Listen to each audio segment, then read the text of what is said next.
भक्ति नहीं, कोई साधना नहीं, और कोई गुण नहीं, और सहन शक्ति भी नहीं, धर्म भी नहीं है। गुणन धर्मम ज्ञानम न शीलम, सहन शक्ति भी नहीं है। ते मृत्यु लोके, ऐसे लोग मृत्यु लोक में भूई भार भूतः, वजन है, बोझा है। लाखों लोग पैदा हो रहे हमारे जैसे, लाखों लोग रोज मर रहे, कोई गिनती नहीं, कोई परमात्मा को कोई लेना देना नहीं। ऐसे लोग धरती के ऊपर बोझा है। मानस रूप में मृग चरंती, मृग कहते पशु को, पशु पैदा हो गया, पशु मर गया, इंसान मर गया, कोई उससे कोई बड़ी बात नहीं। लेकिन नहीं, एक तरफ ये भी कह रही है रमैन कि बड़े भागे मनुष्य तन भावा, ये भी बात कह रहे हैं भगवान। अशरुफुल मखलूकात, ये मनुष्य का शरीर बार बार नहीं मिलेगा सज्जनों। और फिर जितने भी जीव प्राणी हैं संसार में, चींटी से लेकर के हाथी तक जितने भी जीव जंतु हैं, इन सब से भगवान ने कहा ये श्रेष्ठ है। जलचर जलचर थलचर नभचर नाना, सब जो जग जंगम जीव जहाना, सब मम प्रिय सब मम उपजाए, और सबसे अधिक मनुज मोहे। भगवान ये भी तो कह रहे हैं कि सारी सृष्टि मैंने ही पैदा करी है। जल में रहने वाले, थल में रहने वाले, आकाश में रहने वाले सभी जीव जंतु की उत्पत्ति मैंने ही करी है। मुझे सारे प्रिय हैं, लेकिन मनुष्य मुझे ज्यादा प्रिय है। क्यों ज्यादा प्रिय है? कि जीव यदि चाहे 84 लाख योनियों से छूटना, जन्म मरण से छूटना, आवागमन से छूटना चाहे तो वो इसी शरीर में कर सकता है। पशु बन करके इस आवाज को पेड़ पौधे भी सुन रहे होंगे, इस आवाज को तुम्हारे गाय भैंस भी सुन रही है, इस आवाज को पंडाल में मक्खी मच्छर भी सुन रहे हैं, लेकिन समझ नहीं रहे।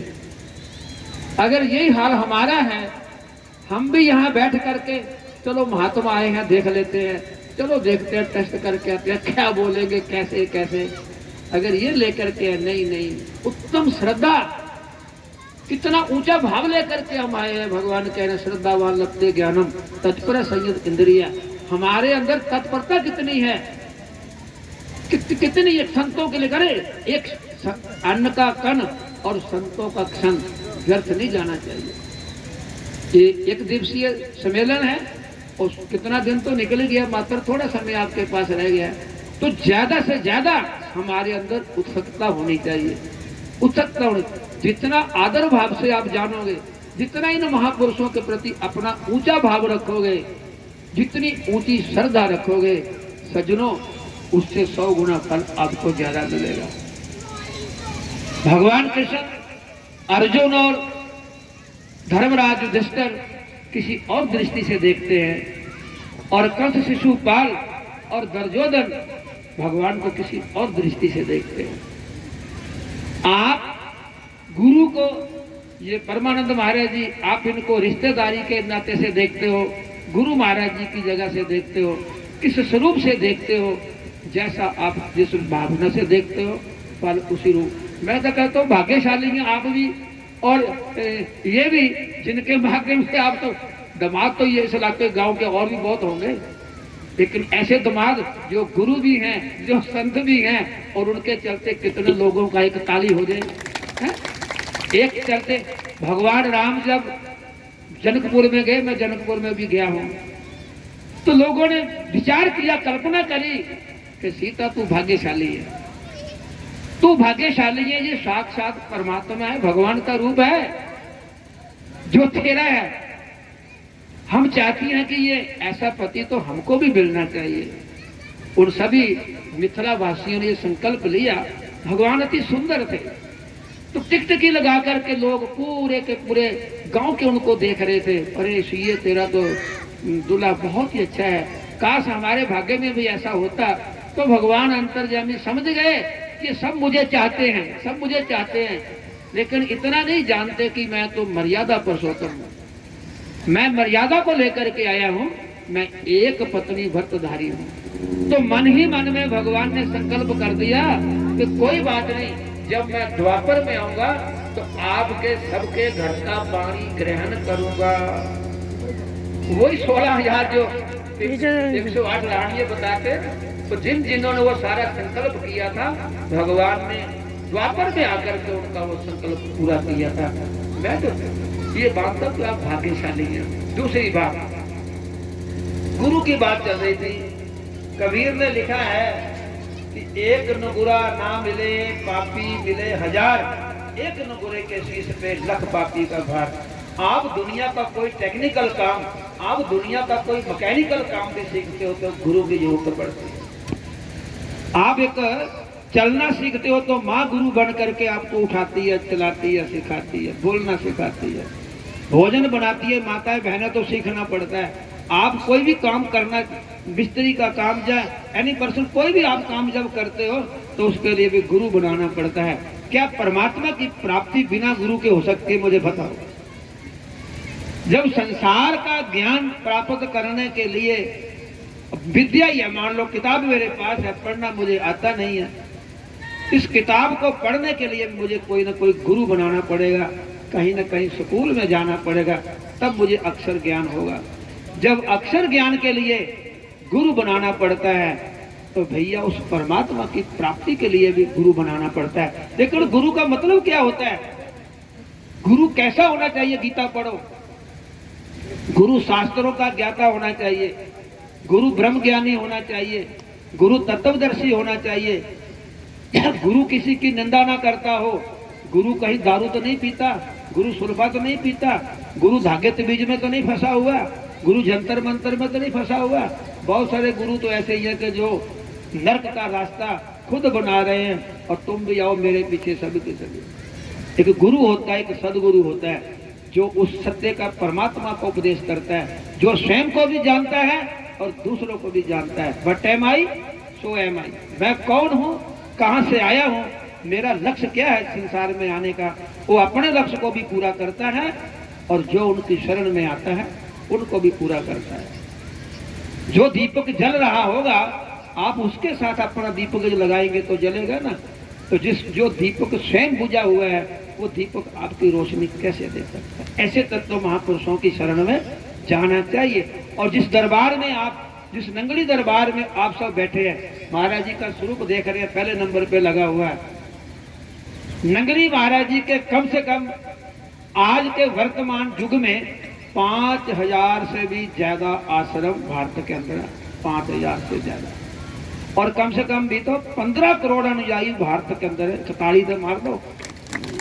और मेरे जैसे सन्यासी महात्मा 2 लाख महात्मा भारत के अंदर श्री अद्वैत स्वरूप मिशन किया। इससे बड़ी संस्था वर्ल्ड में कोई नहीं। और ये कोई मनगढ़ंत मंत्र नहीं देते। आदि नारायण जब से सृष्टि की रचना हुई है, जो वो महापुरुष जो आदि नारायण, वो जो आदि नारायण के मुख से निकला वही मंत्र सूरज, और वही मंत्र सप्तऋषियों में आया, और वही मंत्र भगवान कृष्ण ने अर्जुन को दिया। जब गीता में उपदेश दे रहे हैं कि अर्जुन ये मंत्र मैंने आदि काल में मनु को, सुबाकु को, सप्तऋषियों को, सूरज को, चांद को, फिर ये मंत्र लुप्त हो गया, वही मंत्र मैं आपको दे रहा हूं। वही मंत्र आगे जाकर के पराशर ऋषि के पास आया, वशिष्ठ जी के पास आया, शक्ति जी के पास आया। वही मंत्र आगे जाकर के वेद व्यास जी महाराज जी के पास आया, और वही मंत्र सुखदेव जी के पास आया, गौड़पादाचार्य के पास आया, पद्मपादाचार्य के पास आया, आदि गुरु शंकराचार्य के पास आया। वही मंत्र आगे संन्यास परंपरा में आगे चलते हमारे जो इस मिशन के कितने महापुरुष हो गए। कितने का नाम बताऊं मैं आपको, कितने का नाम बताऊंगा आकर के। शंकराचार्य महाराज ने 10 नाम संन्यास बनाया, जिसमें हम लोग पुरी नामा में आते हैं। गिरिपुरी, भारती, वन पर्वत, अरण्य, तीर्थ वगैरह आश्रम। पुरी नामा के जैसे परमानंद महाराज जी हैं, परमानंद महाराज जी के गुरु दद्दा महाराज जी, वयंतानंद महाराज जी, वयंतानंद महाराज जी के गुरु अभेदानंद महाराज जी, अभेदानंद गुरु महाराज जी के नंगली निवासी स्वरूपानंद महाराज जी, स्वरूपानंद महाराज जी के गुरु स्वामी परमहंस दयाल जी महाराज जिनका पाकिस्तान में समाधि है, उनके गुरु महाराज जी अनंतपुरी जिनकी जयपुर में समाधि है, उन्हीं के गुरु महाराज जी धीरजपुरी जिनकी समाधि जयपुर में है, उन्हीं के गुरु भाई थे स्वामी राम किशन परमहंस जिन्होंने अपने विवेकानंद को दीक्षा दी। उन्हीं के गुरु महाराज जी थे गंगापुरी महाराज जी, आगे उनके धीरजपुरी महाराज जी, आगे उनके प्रेमपुरी महाराज जी, अमरपुरी महाराज जी, परमपुरी महाराज जी, आगे चल के वो आदि गुरु शंकराचार्य तक परंपरा चलती है। वही नाम दीक्षा आज परमानंद महाराज जी अपनी संगत को बांटते हैं। जैसे सूरज लाखों करोड़ों वर्षों से चला आ रहा है और हमारे तुम्हारे जैसे कितने से सूरज के नीचे आकर के चले गए, सूरज तो नहीं बदला भाई, उसकी रोशनी तो नहीं बदली। इसलिए ये परंपरा आदि अनादि काल से चली आ रही है और इस परंपरा से जुड़ना चाहिए। और ये सनातन आज का नहीं, आज तो लाखों। अच्छा मुझे बताओ, इस्लाम को चले 1400 साल हुए, 1400 साल पहले कोई इस्लाम नहीं था, कोई मोहम्मदन नहीं था, कोई मुसलमान नहीं था। 2000 साल पहले कोई ईसाई नहीं था, कोई क्रिश्चियन नहीं था। 500 वर्ष पहले कोई सिख नहीं था और 2500 वर्ष पहले कोई बौद्ध ही नहीं था, कोई बौद्ध धर्म नहीं था। तो सनातन तो आदि अनादि काल से चला आ रहा है, जिसकी हिस्ट्री ट्रेस नहीं कर सकते। जब से सृष्टि की रचना हुई है तब से ये गुरु शिष्य की परंपरा चली आ रही है। आप श्रीमद् भागवत पढ़े, आप श्री उत्पत्ति पुराण पढ़े, तो जैसे सृष्टि की रचना होती है, अगर आप पढ़े लिखे हैं, अगर आप साइंस के स्टूडेंट हैं, तो साइंस के स्टूडेंट के हिसाब से भी मैं तत्व से अग्नि की उत्पत्ति होती है, मैं तत्व से वायु की, वायु से अग्नि, अग्नि से जल और जल से पृथ्वी और पृथ्वी से जीव जंतु अमीबा पैरामेशियम की उत्पत्ति होती है। हम लोग साइंस में पढ़ते थे ये जीव जो है, ऐसा बहुत लोग कहते हैं ये बंदर की संतान है। इन माओवादियों ने, इन कम्युनिस्ट लोगों ने, धर्मियों लोगों ने कहा कि ये बंदर की संतान है, दुष्ट बंदर की संतान है। उनको पता ही नहीं मूर्खों को। अच्छा फिर देखो हमारे धर्म को कितना कितना किया गया। आज से 17वीं शताब्दी की बात बताता हूँ कि 17वीं शताब्दी तक ये निश्चय था कि धरती चौखट है, धरती त्रिकोणी है, तिनकोनी है और धरती चौखट है। 17वीं शताब्दी में, 18वीं शताब्दी में सबसे पहला सैटेलाइट अमेरिका ने बनाया, नासा ने। जब ऊपर जाकर के देखा तो कहने लगे भूगोल, एक सब्जेक्ट होता है, पढ़ते आप भूगोल, ज्योग्राफी पढ़ते आप, भूगोल है ना। भूगोल का मतलब क्या होता है? भू मैंने पृथ्वी, गोल मैंने अंडे की, भूगोल। अरे पागलो, हमारे ऋषि मुनि, हमारे धर्म शास्त्र ग्रंथ वेद लाखों वर्ष पहले कह रहे कि भूगोल है। बोला कैसे जान गए वो जरा? आज पिछले साल चंद्रयान भेजा ऊपर, 3,95,000 किलोमीटर की दूरी। अरे भागवत पढ़ लो, गीता पढ़ लो, उत्पत्ति पुराण पढ़ लो, उतनी ही लिखी हुई है दूरी। हमारे ग्रहों की चाल कितनी है, कितने ग्रह ने, कितने नक्षत्र हैं, जरा शास्त्र तो पढ़ा करो, जानते नहीं है। लोग कहते हैं जी आर्यभट्ट ने शून्य की रचना करी, एक दो गिनती करते हो ना आप। लोग कहते हैं जी ये गिनती जो है ये आर्यभट्ट ने शुरू करी, 1 2 3 4 1 2 3। अगर आर्यभट्ट ने करी है तो फिर ये कैसे गणना करते हो कि राम जी 4 भाई थे सतयुग में, भगवान कृष्ण की इतनी कुलें थी, ये गिनती तुम कैसे करते हो? जब गिनती की गणना आर्यभट्ट ने करी तो आदि अनादि काल से गिनती चली आ रही है। इसलिए सनातन महान है मेरी बहनों। आज विज्ञान ने खोज करी है, आज विज्ञान ने खोज करी है। मैंने 15 साल पहले एक मैगजीन में पढ़ा था, 4000 वर्ल्ड के वैज्ञानिक, 4000 वर्ल्ड के वैज्ञानिकों ने, और 40 साल लगाए ब्रह्मांड को रिफाइंड करने के लिए। जो गूगल, जिनको आप ग्लोबल कहते हो, 40 वर्षों की रिसर्च है और 4000 बार जो ब्रह्मांड के अंदर साउंड है ना, लाइट एंड साउंड आती है ना, बिजली चमकती तो आपको लाइट देखते होंगे, तो साउंड, भाई साउंड क्या आ रही है ब्रह्मांड के अंदर, आवाज क्या आ रही है, तो 4000 बार रिफाइंड करने के बाद उन्होंने कहा कि आकाश में से ध्वनि आती है। ओ हमारे तो यहाँ पहले वेद में मंत्र लिखा हो कि ओम का जाप करो, कमाल की बात हो गई।